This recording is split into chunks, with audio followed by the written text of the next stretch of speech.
Hey there, welcome to our video on flipped classroom. This is Mr. Pickard, and I have here Mr. Munson. Hello. And we're going to do a quick explanation here of what our classroom looks like, why we do it, and how we sort out some of the problems that might arise in a flipped classroom. So first things first, what does a flipped classroom look like? It looks like pretty much the same thing as a regular classroom, but we flip it on its head. So the students go home and they check out our YouTube pages, and these are our YouTube names here. Mr. Munson is Munson Math, and I am Mr. Pickard, no period, no space. Okay, you can feel free to subscribe to our pages and check us out.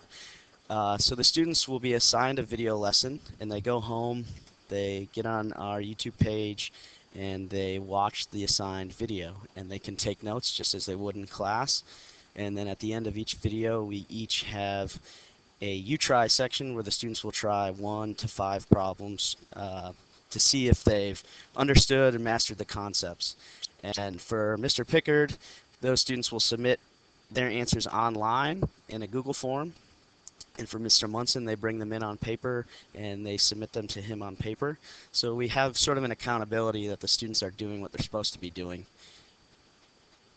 And then when they come into class, they have work to do. So the work that they normally would do for homework, they're doing in class with a professional math teacher there to support them.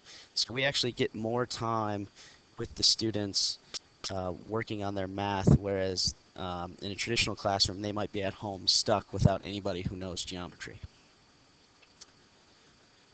So we are flipping out about flipped classroom. We love it. It's been a short time, but we love it. And there's a short list of reasons why we love it. One of the biggest reasons that we can always give our best lesson. So if we don't like something that we said, or we think we made a mistake, we can always go back and re-record and redo it. And nobody loses out. Everybody gets the best of us. We can easily differentiate our instruction. For example, I have a pre-AP section and I have students who are already in Unit 2 and we're only in Unit 1. So kids can go ahead, they can re-watch, they can go at their own pace. It reaches students where they live on their technology. The kids are always on their phones, on their tablets, on their computers. Uh, so they're always on YouTube anyway, so now they can be on YouTube and doing constructive things. Um, it minimizes classroom management problems. We don't have to ask students to stop talking during a lesson, put their phones away during a lesson.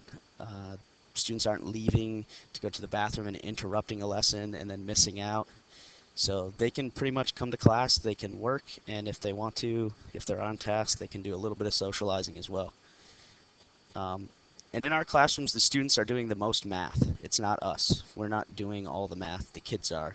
And to us, that's important because that's how they learn. And lastly, and like I spoke about on the previous slide, we can spend all of our energy focusing on supporting their learning and not lecturing to them. So we can go around and figure out where they're stuck.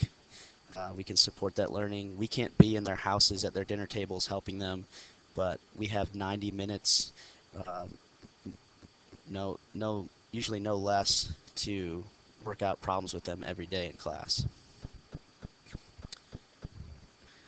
Of course, with everything, there's going to be some issues that need to be sorted out, and the biggest issue, the biggest question is what if the students don't watch the video? And the solution is pretty simple. They can watch it on their phone in class, or they can watch it on the computer in class. So almost every day, I have a student that has to watch the video on the computer because they don't have access at home.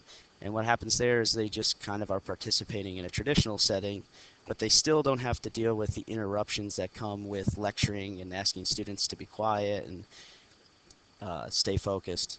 So they can still get further ahead than in a regular traditional classroom. And some students will watch the video but not do the assigned problems or take notes, and they can usually supplement that by collaborating with other students and learning from their peers, which is huge. A lot of times students learn better from their friends anyways, so that is in practice in our classrooms. So we have You Try for You. Uh, there's a link in the description section of this video. We'd like you to fill out the form so that when we meet on Wednesday, we can best answer your questions and best serve the discussion about our classrooms. We hope you enjoyed our video, and we'll see you on Wednesday.